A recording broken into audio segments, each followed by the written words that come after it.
Friends, మన video చూస్తున్నట్లయితే subscribe చేసుకోండి, లైక్ చేయండి, షేర్ చేయండి ఫ్రెండ్స్. బెల్ ఐకాన్ ఆల్ నోటిఫికేషన్లో ఆన్లో పెట్టుకోండి ఫ్రెండ్స్. మీరు చేసే లైక్ వల్ల మరికొంతమందికి రీచ్ అవుతుంది ఫ్రెండ్స్. ఉదయాన్నే లేచి ప్రశాంతంగా అలా వాకింగ్కి వెళ్ళి ఒక కాఫీ షాప్ దగ్గర కూర్చొని పేపర్ చూస్తూ కాఫీ తాగుతున్నాడు కార్తిక్. అలా తాగుతూ తన చూపు పక్కన ఉన్న అతని పైన పడింది. ఎందుకంటే అతని ప్రవర్తన విచిత్రంగా ఉంది. కాఫీ తాగే వాళ్ళను చూస్తున్నాడు, కానీ కాఫీ ఆర్డర్ చేయట్లేదు. జేబులో చెయ్యి పెట్టి ఖాళీ చెయ్యి బయటికి తీస్తున్నాడు. పిచ్చివాడా అంటే కాదు, పోనీ పేదవాడా అంటే బట్టలు చూస్తే అలా లేవు. కాసేపు అతన్ని చూసిన తరువాత, బ్రదర్ మీ పేరేంటి అని అడిగాడు. అతను ఏమీ చెప్పలేదు. మూగవాడా అనుకుంటే ఏదో లెసన్ చదువుతున్నాడు. సరే, కాఫీ తాగుతావా అన్నాడు కార్తిక్. తాగుతాను అని చెప్పాడు అతను. కార్తిక్ కాఫీ ఆర్డర్ చేశాడు. అతను కాఫీ తాగాడు. మీరు ఎవరు, ఇక్కడ ఎందుకున్నారు అని అడిగాడు కార్తిక్. దానికి అతను, నాకు ఏమీ గుర్తు రావడం లేదు, నా పేరు నాకు తెలియదు, నేను ఎవరిని అని కార్తిక్ని అడిగాడు. కార్తిక్కి విషయం అర్థమైంది. తను ఏదో మానసిక వ్యాధితో బాధపడుతున్నాడు అనుకున్నాడు.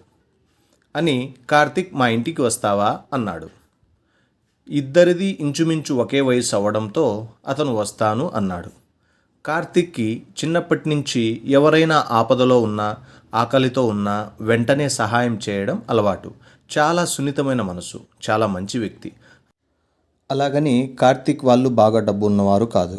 ఏదో యావరేజ్గా ఫ్యామిలీ సాగిపోతూ ఉంటుంది. కార్తిక్ అతన్ని తీసుకుని ఇంటికి వెళ్ళాడు. ఇంకేముంది, అమ్మా నాన్న వెంటనే నీకే తిండి దండగా అని అనుకుంటే నువ్వు ఇంకొకటిని తీసుకొచ్చావా? అతను ఎవరో ఏంటో, ఎవరైనా ఆపదలో ఉంటే సహాయం చేయడానికి నువ్వు ఏమైనా దేవుడివా? నీ స్థాయి, నీ స్థానం తెలుసుకొని కదా సహాయం చేయాలి అని కార్తిక్ వాళ్ళ తండ్రి చివాట్లు పెట్టాడు. ఏమీ కాదులే నాన్న, ఒక 4 రోజులు ఉంటే అతనికి సంబంధించిన వారు ఎవరైనా వస్తారేమో అని అన్నాడు. చివరికి కార్తిక్ మీద ఉండే ప్రేమతో వారి అమ్మా నాన్న అతను ఇంట్లో ఉండడానికి ఒప్పుకున్నారు. కార్తిక్ చుట్టుపక్కన ఉన్న వాళ్ళను అడగడం మొదలుపెట్టాడు. ఈ ఫోటోలో ఉన్న అబ్బాయి మీకు ఎవరికైనా తెలుసా? ఈ అబ్బాయి మా ఇంట్లో ఉన్నాడు, మీకు ఎవరికైనా తెలిస్తే చెప్పండి అని రోజూ కనిపించే వారిని అడిగేవాడు. అలా రోజు కాలేజీకి వెళ్ళడం, వస్తూ వస్తూ అందరినీ అడగడం, ఇలా జరుగుతూ ఉంది. కార్తీక్కి ఎగ్జామ్స్ దగ్గర పడ్డాయి. కార్తిక్ ఎగ్జామ్స్ కోసం ప్రిపేర్ అవుతున్నాడు. కార్తిక్ చదువుతున్న ఆన్సర్స్ని అన్నీ ఆ అబ్బాయి కార్తిక్ పక్కనే కూర్చొని కార్తిక్ కంటే ముందు బుక్ చూడకుండా గడగడా చెప్పేస్తున్నాడు. కార్తిక్ కాసేపు ఏదో వాగుతున్నాడు అని అనుకున్నాడు. కాసేపు గమనించిన తర్వాత ఆ అబ్బాయి చెప్పేది నేను చదివేది ఒకటేనా అని ఆశ్చర్యంగా చూశాడు. అప్పుడు కార్తిక్ అర్థమైంది, ఈ అబ్బాయి చాలా పై చదువులు చదివినవాడు అని. అప్పుడు ఆ అబ్బాయి నుండి కార్తిక్ కొన్ని ఎగ్జామ్స్కు సంబంధించిన ఆన్సర్స్ నేర్చుకున్నాడు. అప్పుడు కార్తిక్ ఎగ్జామ్స్కి వెళ్ళి ఎగ్జామ్స్ రాసి మళ్ళీ ఏ ఎగ్జామ్ అయితే ఉందో ఆ ఎగ్జామ్కి అబ్బాయి దగ్గర ప్రిపేర్ అయ్యి ఎగ్జామ్స్కి వెళ్ళి ఎగ్జామ్స్ రాసేవాడు. అలా మెల్లగా కాలం సాగుతూ ఉంది.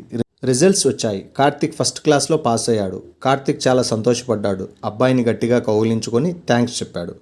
ఆ అబ్బాయి అంత స్పందన లేకపోయినా కార్తిక్ హావభావాలు ఆ అబ్బాయికి అర్థమయ్యాయి. ఇంతలో కార్తిక్కి ఒక ఫోన్ వచ్చింది. కార్తిక్ ఫోన్ లిఫ్ట్ చేసి హలో ఎవరు అన్నాడు. ఆ సైడ్ నుండి కార్తికేనా మాట్లాడేది అన్నాడు. అవునండి, మీరెవరు అన్నాడు. నేను నీ ఎగ్జామ్ పేపర్కు మార్క్స్ వేసిన సార్ని మాట్లాడుతున్నాను బాబు. నువ్వు ఎగ్జామ్స్ నీ సొంతంగా చదువుకొని రాసావా, నీకెవరైనా చెప్పారా అని అడిగాడు. మొదట్లో కార్తిక్ గొప్పదనం కోసం అవునండి నేనే కష్టపడి చదివి రాశాను అని అన్నాడు. బాబు నిజం చెప్పు, చాలా ఇంపార్టెంట్ అన్నాడు. లేదు సార్ నేనే రాశాను అని అన్నాడు. బాబు నేను నీకు ఫోన్ చేయడానికి కారణం ఏమిటి అంటే నా స్నేహితుడు కొడుకు బాగా చదివేవాడు. అబ్బాయి పేరు జాఫర్. ఆ అబ్బాయి ఎగ్జామ్స్ పేపర్ నేను చూసినప్పుడు కూడా ఇలానే అనిపించింది. ఆ అబ్బాయికి మతి స్థిమితం లేక ఎక్కడికో వెళ్ళిపోయాడు. అందుకోసం అడుగుతున్నాను బాబు, తప్పుగా అనుకోవద్దు అని అన్నాడు. అప్పుడు కార్తిక్ నిజం చెప్పేశాడు. సార్ నా దగ్గర ఒక అబ్బాయి ఉన్నాడు. ఆ అబ్బాయి పేరు జాఫరో కాదో నాకు తెలియదు. ఆ అబ్బాయి హెల్ప్తోనే నేను ఎగ్జామ్ రాశాను అని చెప్పేశాడు. అప్పుడు ఆ సార్ సంతోషపడి చాలా సంతోషం బాబు, మీ అడ్రస్ చెప్పు, మేము వచ్చి తీసుకెళ్తాము అని అన్నాడు. అప్పుడు కార్తిక్ అడ్రస్ చెప్పేశాడు. అన్నట్టు వాళ్ళు వచ్చి అతన్ని తీసుకెళ్లారు. కొద్ది రోజుల తర్వాత చదువు అయిపోయింది. జాబ్ కోసం చూస్తున్నాడు.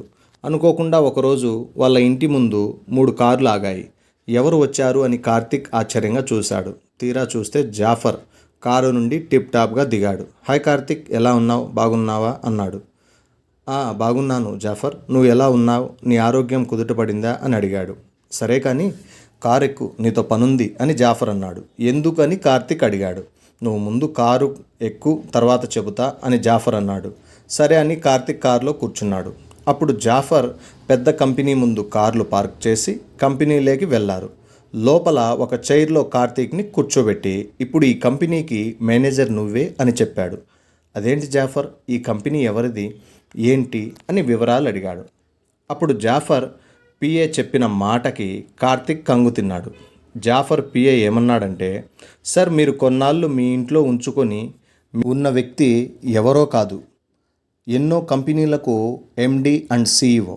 ఆయనకు కొంతమంది శత్రువులు బ్రెయిన్కు సంబంధించిన మెడిసిన్ ఇచ్చి ఆయనకు మతి స్థిమితం లేకుండా చేశారు.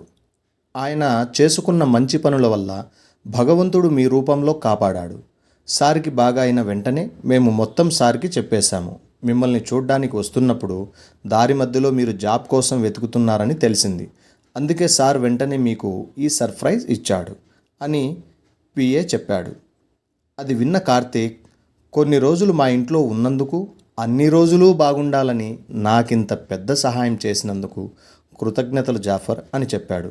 అప్పుడు జాఫర్, మిత్రమా, నీ అటువంటి మంచి మనసున్న మనిషికి ఎంత చేసినా తక్కువే అని జాఫర్ చెప్పాడు.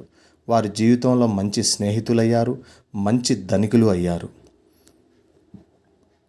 ఫ్రెండ్స్, మనం చేసిన మంచి మనకు ఎప్పుడు అయినా సహాయ రూపంలో మనల్ని వెతుక్కుంటూ వస్తుంది.